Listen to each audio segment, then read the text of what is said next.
भीम सैनिक, लहुजी सैनिक सर्वांना जय शिवराय, जय भीम. बोलण्याआधीच एवढ्या अटी घातल्यात.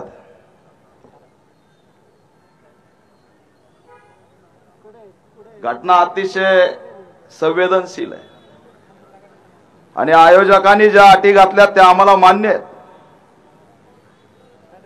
की घटनाची एवढी गंभीर आहे की आज हा 5वा मोर्चा आहे. महिना झालाय. एवढी संवेदनशील घटना आहे. 5वा मोर्चा आहे. महिना झालाय. तरी या घटनेतला एक नराधम, एक असणारा आरोपी आंधळे नावाचा अटक नाही. 25 दिवस झालं सोमनाथ सूर्यवंशीच्या हत्याकांडाला त्यातल्या अशोक गोरबांड नावाच्या त्या पोलिसावरती 302चा गुन्हा नाही. आज महिना झाला तरी न्याय मिळत नाही. संघर्ष चालू आहे आणि सगळीकडे मात्र हा मुद्दा कसा दाबता येईल याच प्रयत्न या ठिकाणी केला जातो. यातले प्रमुख जे उमेदवार, यातले जे काही प्रमुख आरोपी आहेत त्यांना अटक होत नाही. आम्हाला सांगितलं जातं त्यांचा रोल नाही. राजकारणासाठी टीका सुरू आहे. म्हणून मी काल सुद्धा सांगितलं की वर्ल्ड ट्रेड सेंटरचं जे काही टावर पाडण्यात आलं, त्या टावर पाडत असताना त्या विमानामध्ये बसलेले त्यांचा तर तिथंच अंत झाला, पण त्याचा मास्टर माइंड होता ओसामा बिन लादेन. या संतोष देशमुखच्या हत्याकांडातील ओसामा बिन लादेनला अटक झाली पाहिजे, ही आमची या ठिकाणी भूमिका आहे. ही भूमिका आम्ही घेऊन आलो. मी 350 घटनांना भेटी दिल्या. महाराष्ट्रातल्या कानाकोपऱ्यात जाऊन आलो, पण एवढी निर्दयी हत्याकांड मी बघितलं नाही. एकही संतोष देशमुखच्या अंगावरती जागा नव्हती की त्याला मारलेलं नाही. एकही त्याचा पार्ट असा नव्हता की तो ठेचलेला नाही. आणि आमचे या ठिकाणी प्रति मोर्चे काढणारे राजकारणी जातीवाद म्हणून मोर्चे काढायला लागलेत. जातीवादी मुद्दा म्हणून मोर्चे काढायला लागलेत. एका जातीच्या आरोपीला त्या ठिकाणी वाचवण्यासाठी मोर्चे काढायला लागलेत. त्यांना लाज वाटायला पाहिजे. लाज वाटायला पाहिजे. मी काही शॉर्टकट याच्यात बोलणार नाही, काही टोपण नाव घेणार नाही. लक्ष्मण हाके, लाज वाटायला पाहिजे. प्रति मोर्चा काढताना लाज वाटायला पाहिजे. अरे ज्या फुले शाहू बाबासाहेब शिवाजी महाराजांचं तुम्ही नाव घेताय, तुम्ही काल मोर्चा काढला, तुम्हाला आता नैतिक अधिकारच राहिलेला नाही. हे निरागस लेकर बसले, मुंबईला जाऊन आलेत. त्या अपघातातली गाडी घेऊन धनंजय देशमुख फिरतोय. ही वैभवी, हा विराज तुम्हाला राजकारणी वाटतायत? हे पक्षाचे वाटतायत? हे राजकारण करण्यासाठी बसलेत? अरे एका मुलीचा बाप गेलाय, तिला काय वेदना होत असतील. हे तुम्ही जमताय, तिला आधार देताय म्हणून ते जिवंत आहेत. नाहीतर यांना सुसाईड केल्याशिवाय पर्याय आहे का? यांना आत्महत्या केल्याशिवाय पर्याय आहे का? अरे या महाराष्ट्रामध्ये किती आमचा छळ तुम्ही करणार आहेत? कर्लांजीच्या भोत मागे त्या ठिकाणी मरण पावला तरी त्याला न्याय मिळाला नाही. या सोमनाथ सूर्यवंशीची आई 10 लाख रुपयाचा चेक परत पाठवते, तिला सुद्धा न्याय मिळत नाही. पीडितांचं सुद्धा मरण आल्यावर तुम्ही न्याय देणार आहेत का? पीडितांनी फासावलट केल्यावर न्याय देणार आहेत का? आणि म्हणून आता आम्ही शांत बसणार नाहीत. 5वा मोर्चा आहे. 36 जिल्ह्यात, तालुक्यात मोर्चे काढू, पण संतोष देशमुखला न्याय दिल्याशिवाय आम्ही आता शांत बसणार नाही. थांबायचं नाही. हा संघर्ष आता थांबणार नाही. कारण समग्र बहुजनांचं अस्तित्व आज धोक्यात आलंय. जेव्हा जेव्हा यांची सत्ता येते तेव्हा तेव्हा दलित मारला जातो, मराठा मारला जातो, बहुजन मारला जातो, इथल्या 18 पगड जातीला या ठिकाणी मारण्यात येतं. हे मजा बघण्याचं काम करतायत.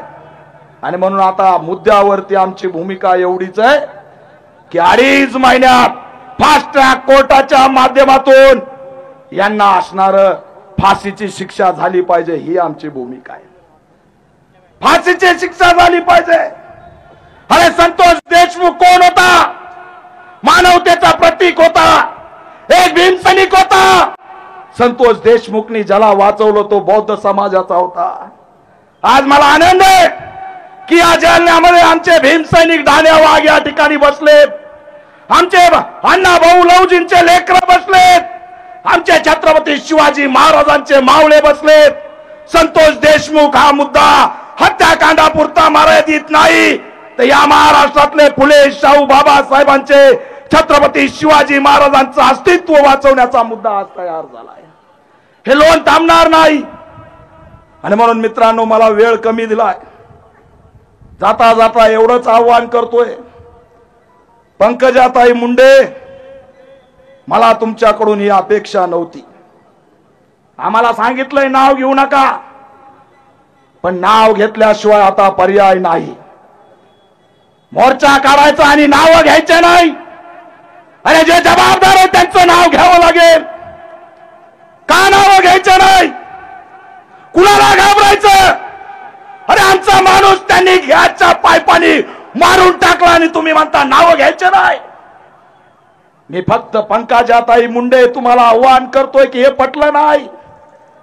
अरे जेव्हा हा धनंजय देशमुख आणि ते 2 लेकर मुंबईला देवेंद्र फडणवीस यांना भेटायला आले, तर पंकजाताई मुंडे त्यांच्या सोबत सुद्धा गेल्या नाही. काय पाप केलं रे?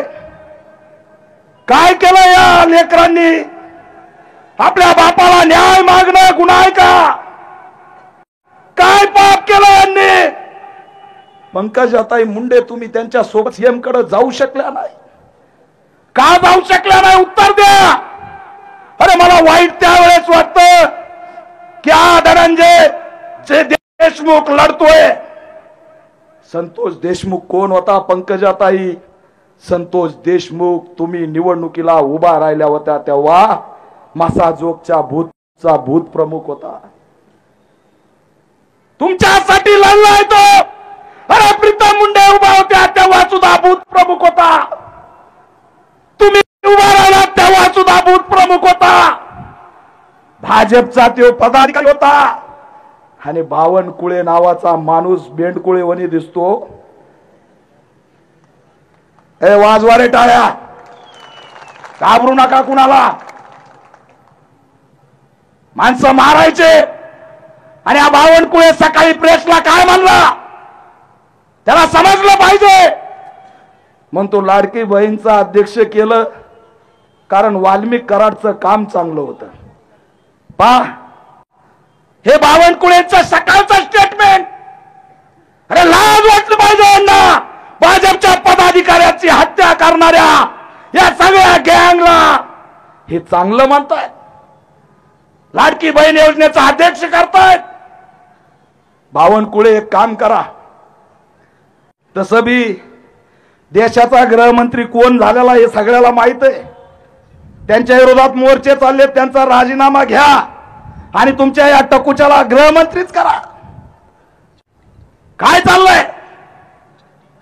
हे चालणार नाही. पंकजाताई तुम्हाला यात इंटरेस्ट घ्यावं लागेल.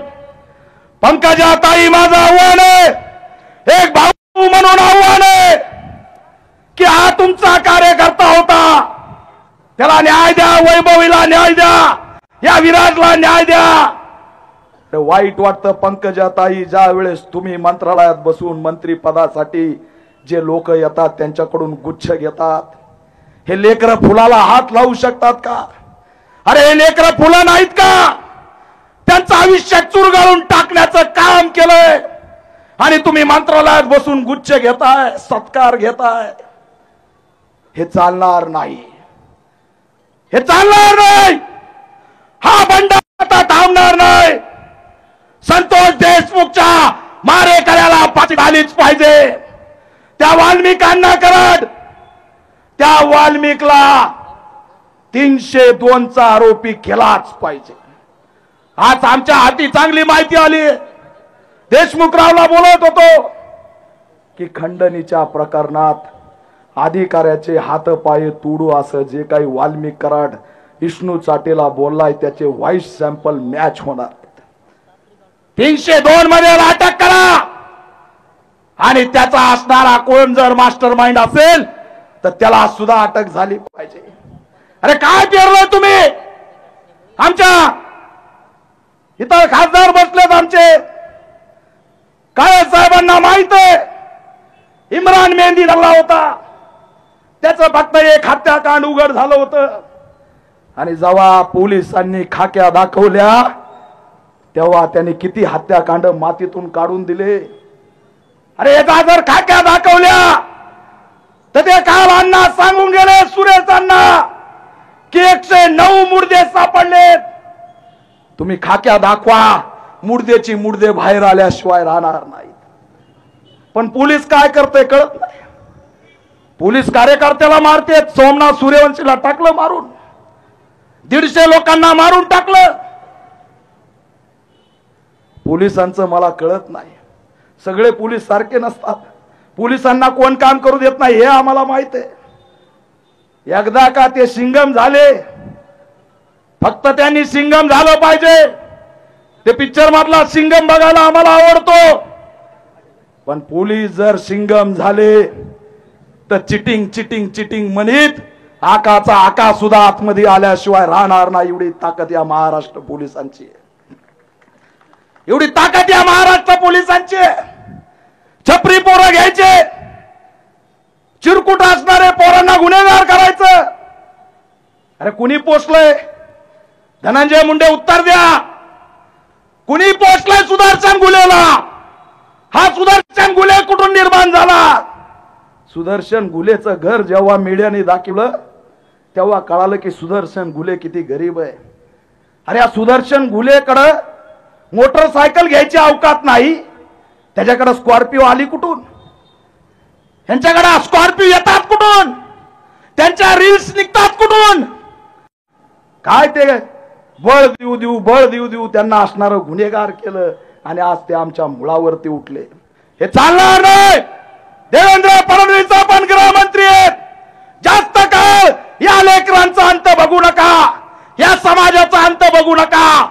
हे सोमनाथ सूर्यवंशीला न्याय द्या। आणि म्हणून आमची या ठिकाणी मागणी आहे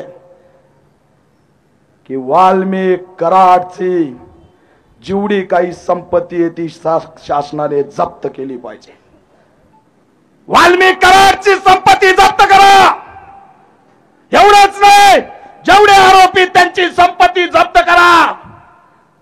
आणि योगी आदित्यनाथला निवडणुकीमध्ये कटेंगे बटेंगे म्हणायला आणता, जरा त्याच्याकडून शिकून घ्या ना, बुलडोजर कसे चालवते का नुसता कटेंगे बटेंगे करायला आणायचा। आणि म्हणून या वाल्मिक देशमुखच्या घरावरती गृहमंत्री देवेंद्र फडणवीसने बुलडोजर चालवलं पाहिजे, ही सुद्धा आमची या ठिकाणी मागणी आहे। धनंजय राव खचून जायचं नाही। हा पॅंथर तुमच्या पाठीशी आहे, हे भीम सैनिक तुमच्या पाठीशी आहे। तुमच्या भावाने जे बलिदान दिलं ते माझ्या भावाला वाचवण्यासाठी दिलं, हे आम्ही कधीच विसरणार नाही आणि महाराष्ट्रातल्या कुणी विसरता कामा नये। हे मानवतेचं प्रतीक राहिलं पाहिजे। राहिला विषय प्रतिमोर्चे काढणाऱ्याचा, त्याला कालच परभणीमध्ये भीमसैनिकांनी हिसका दाखवलाय। आता फक्त माईक वाढलाय, आता जर प्रतिमोर्चा काढला तर त्याला आडवा हा निळा भीमसैनिक आल्याशिवाय राहणार नाही, हे सुद्धा या माध्यमातून सांगतो। सुपारीबाज, सुपारी भेटली की वाजवायची, अरे ढोल तरी वाजवा। कुठं काय करतो याची अक्कल नाही। तुम्ही काढल्या मोर्चे, आम्ही त्याचं स्वागत केलं, न्यायासाठी लढा, आम्ही स्वागत करतो। पण या लेकराचा बाप मारलाय, तुम्ही प्रतिमोर्चा काढताय। या लेकरांचा बाप मारलाय, तुम्ही प्रतिमोर्चा काढताय। हे कदापि आम्ही खपवून घेणार नाहीत। आणि म्हणून संतोष देशमुखला मी श्रद्धांजली वाहतो। फुले शाहू बाबासाहेबांच्या महाराष्ट्रात हे जे चाललंय ते योग्य नाही। आज माणुसकी आणि मानवता जिवंत आहे हे तुम्ही दाखवण्यासाठी या ठिकाणी उन्हात आलात। आपल्या सर्वांचं मी स्वागत करतो आणि विराज आणि वैभवीला या ठिकाणी बळ देऊन तुझ्या बापाला न्याय देण्यासाठी लेकरांनो मी तुम्हाला जवळून बघतोय। सगळ्यात आधी मी तुमच्या घरी आलो होतो, तुमचे अश्रू मी रोज गळगळ रडताना बघतोय। त्या भावाच्या त्या पत्नीच्या या लेकरांच्या वेदना मी बघतोय। अपाट वेदना असतात। या जॅकेटला अनेक आया बहिणींना मी गळ्याला लावलेलं आहे, त्यांचे अश्रू आणि रक्त या जॅकेटला लागलेलं आहे। दुःख माणसाला ज्याला दुःख समजतं त्यालाच कळतं। या लेकरांचं दुःख अपाट आहे। मला अनेक जण म्हणतात तुम्ही अमुक नाव घेऊन बोलता, तमुक नाव घेऊन बोलता। मी त्यांना सांगितलंय जर या चिमुरड्याच्या बापाला न्याय देता देता मरण आलं तरी चालेल, बाबासाहेबांचं लेकरू हे शांत बसणार नाही शांत बसणार। आणि म्हणून याच्यात न्याय झाला पाहिजे। या सगळ्यांना 302 मध्ये अटक झाली पाहिजे, फास्ट ट्रॅक कोर्टाच्या माध्यमातून फाशी झाली पाहिजे। याच असणाऱ्या मागण्या घेऊन आम्ही या ठिकाणी आलोत। एवढं बोलतो आणि रजा घेतो। जय भीम। धन्यवाद दीपकजी केदार साहेब। यानंतर मी संजीवजी भोर यांना विनंती करतो की त्यांनी